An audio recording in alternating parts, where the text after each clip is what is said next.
Salut à tous, c'est Amar, Rentier sans banque. Donc on se retrouve sur cette vidéo, toujours en Afrique du Sud, cette fois-ci au camp Skukuza, avec un décor magnifique en arrière, les petits potes, les oiseaux qui sont là. Dans cette vidéo, on va parler des 10 commandements pour investir en immobilier à ses débuts ou en étant débutant.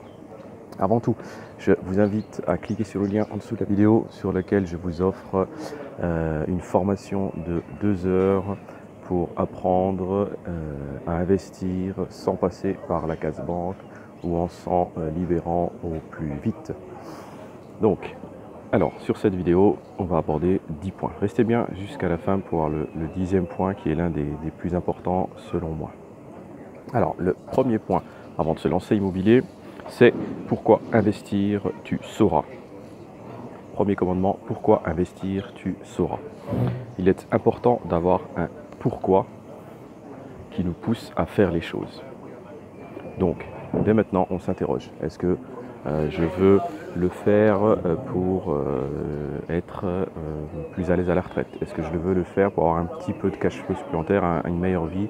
Là, sous 6 mois, avoir 100, 200, 300 euros en plus. Est-ce que je veux devenir rentier? Et si je veux devenir rentier, est-ce que je veux des rentes qui me permettent de, entre guillemets, tomber dans l'oisiveté, c'est-à-dire ne plus rien faire du tout, ou alors simplement remplacer mon salaire pour avoir d'autres projets de création d'entreprise, associatif, caritatif, peu importe, tout est bon. Donc, important. Par contre, contrairement à d'autres vidéos que vous aurez pu voir, moi, je n'incite pas à avoir un pourquoi majeur absolu. Si j'aurais dû attendre ce pourquoi qui nous fait sortir du lit tous les matins, soi-disant avec la rage, et qui nous fait tout casser, voilà, j'ai un petit doute sur ce pourquoi-là. En tout cas, je suis persuadé que les personnes ont ce pourquoi, mais moi, je ne l'ai pas eu et beaucoup ne l'ont pas aussi profond que les gens l'annoncent ou en parlent. Et ça pourrait limiter, ça pourrait vous bloquer en disant bah, écoute, moi je suis pas né dans une cave, j'ai pas vécu dans la rue, j'ai pas la rage. Moi je suis d'un revenu modeste, père ouvrier, mère au foyer, mais voilà, pour autant j'aurais pas été le matin en disant ah je vais tout casser, je vais être le plus riche, le plus ceci, le plus cela. Ceci étant, il faut quand même un vrai et bon pourquoi. Deuxième commandement, tes objectifs tu fixeras. Donc la maxime à retenir c'est si vous ne savez pas où aller, forcément vous arriverez nulle part. Donc on sait ce que l'on veut atteindre comme objectif, être rentier par exemple, remplacer mon salaire qui est de 1500 euros. Donc voilà, désormais je mets mes objectifs. Je vais obtenir 1500 euros, ok, tu les veux quand? Je les veux dans un an, d'accord. Et maintenant, qu'est-ce que ça représente? Ça va représenter X appartements, ça va représenter X colocation, ça va représenter X bâtiments, etc., etc. Maintenant, donc, en ce deuxième point, on le définit. Après, pour l'affiner, on passe au troisième commandement, définir et trouver des biens, tu appliqueras. Maintenant, on sait qu'on recherche des revenus passifs et il n'y a aucun souci, on s'interroge. Donc, définir et trouver des biens, tu appliqueras. Donc, la première chose à savoir, c'est la ville, le secteur. Je préconise toujours d'être au plus proche de chez soi. Pour la gestion, c'est quand même beaucoup plus simple et selon moi, on peut trouver des rentabilités évidentes. Moi, je suis dans une ville plutôt chère, on va dire, de 150 000 habitants et pour autant, j'arrive à sortir des rentas à plus de 10% hors location courte durée, hein, vraiment les rentas en meublé. Donc, selon moi, tout est possible. On a déjà proposé des investissements dans d'autres secteurs, mais voilà, je me rends compte qu'en investissant à 500 mètres de chez moi, j'y arrive aussi bien. Et c'est plus simple d'être expert devant sa porte que d'être expert dans toutes les villes de France. Donc, vous définissez le secteur. Ensuite, vous intéressez, une fois que vous avez la ville, au quartier. Et dans le quartier, on peut encore affiner d'une rue à une autre. Donc, vous définissez tout ça en fonction du mode d'exploitation. Si vous voulez la courte durée, vous allez intéresser à l'hypercentre, proche d'un musée, proche d'un pôle, un secteur d'attraction. Vous faites de la coloc, vous allez essayer d'être dans la ligne du tram, proche de la fac et du centre-ville par exemple. Ensuite, on s'intéresse au prix et au revenu. Là, j'ai fait une vidéo pour savoir comment définir le prix d'achat à obtenir pour obtenir ces rentas. Donc, je vous invite à aller la regarder. ce sera plus simple, ça nécessite une vraie vidéo. Mais voilà, il y a des stratégies à suivre pour trouver le prix à obtenir pour obtenir ces rentards et pour ensuite donc s'y fixer. On passe au quatrième commandement. Une fois qu'on sait pourquoi on fait les choses, qu'on a son objectif chiffré et qu'on a le type de bien que l'on recherche, de nombreux biens tu visiteras et les travaux tu estimeras. Donc là, il n'y a pas de secret. On pourra vous dire ce que l'on veut. Si vous voulez obtenir des biens au bon prix, vous devrez visiter et visiter et visiter encore. Visiter les biens, ça vous permettra plusieurs choses. Premièrement, vous deviendrez expert en votre secteur, ce qui est le plus important. Vous serez vu par les agents, donc une partie du monde est visible, on commence à intéresser. Vous pourrez créer votre réseau, ce qui est le plus important.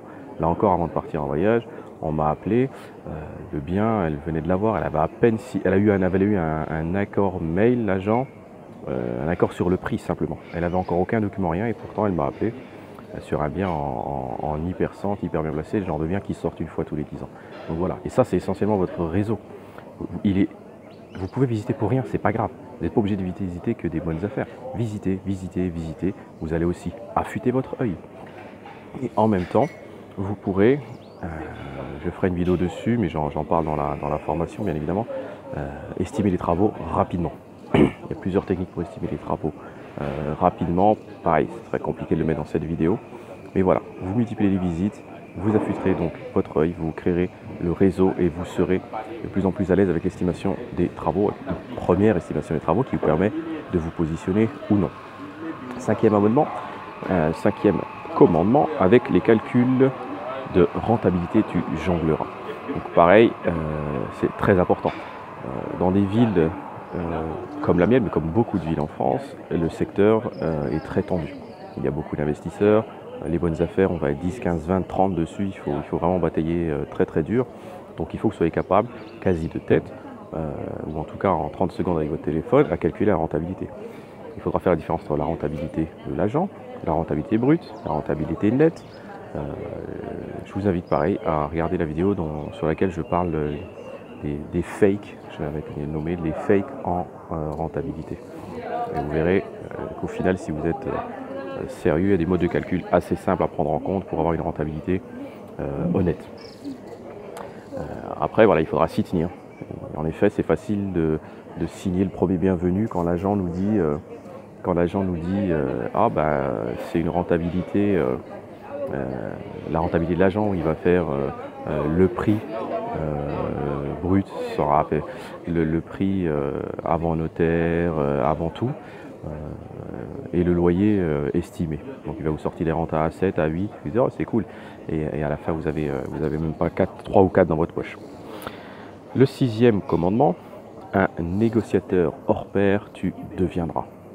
Donc voilà, cet autre commandement très important. Une fois qu'on a suivi tout le processus, on doit apprendre à négocier. Ça va paraître compliqué pour certains au début, et ça ne l'est vraiment pas. Il y a 2-3 petites astuces à faire. Pareil, lorsque vous visitez les biens, n'hésitez pas à faire des offres. Vous n'êtes pas obligé d'aller jusqu'au bout. Faites des offres, testez, négociez, faites une offre de prix. C'est compliqué.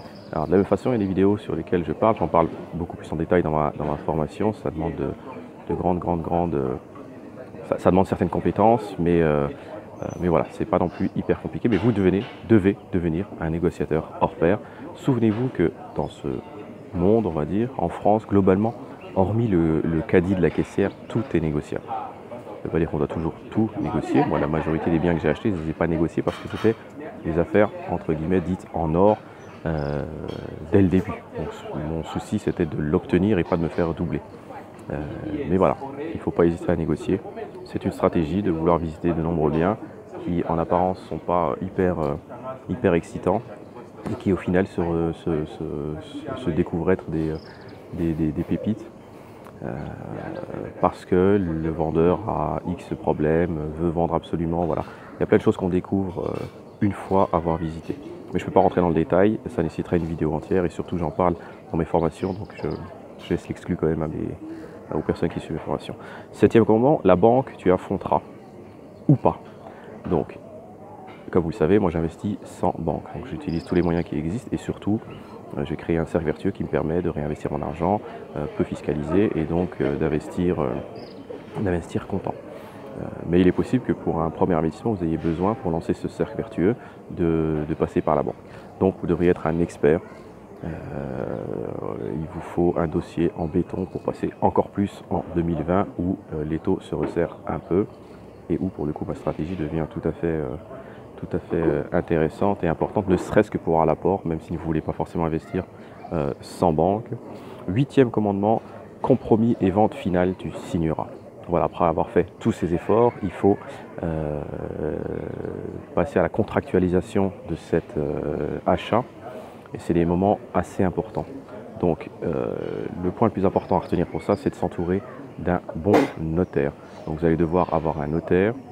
Alors si vous n'avez pas au départ, vous allez vous renseigner vers d'autres investisseurs en leur demandant quel notaire et vous l'essayerez une fois. À partir du moment où vous êtes convaincu sur ce notaire, vous n'en changez plus et vous l'associez à chaque vente, à chaque achat.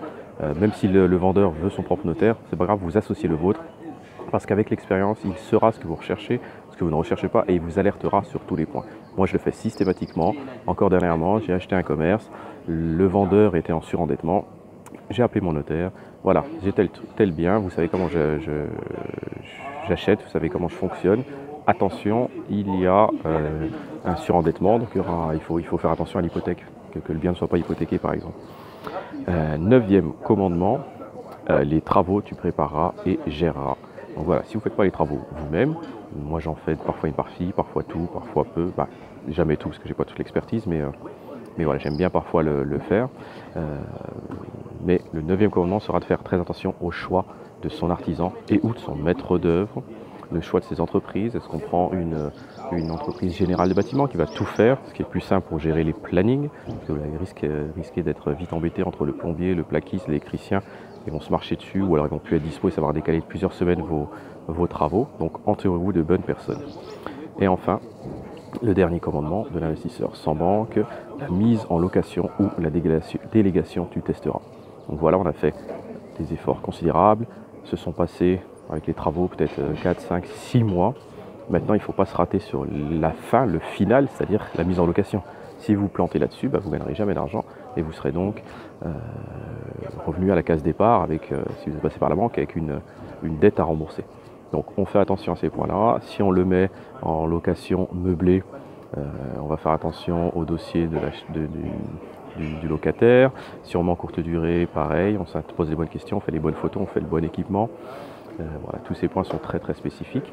Le but de cette vidéo n'est pas de rentrer dans le détail de chaque commandement, mais voilà, je voulais vous aborder les 10 commandements, les 10 points sur lesquels on doit se pencher lorsqu'on investit en immobilier pour la première fois à ses débuts, ou alors quand on le fait un deuxième ou un troisième investissement et on a été peu attentif au premier et qu'on s'est peut-être raté ou on a été un peu plus chanceux.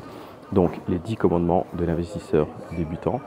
Je vous rappelle que en lien dans la vidéo, vous avez 2 heures de formation offerte sur le fonctionnement que j'utilise pour investir sans banque. N'hésitez pas à vous inscrire, vous laissez juste votre mail et je vous donne l'accès à la formation, à la webconférence qui dure 2 heures. Je vous dis merci. Là, je finis mon café et je prends la route direction le camp de Skukuza pour les connaisseurs. Ciao!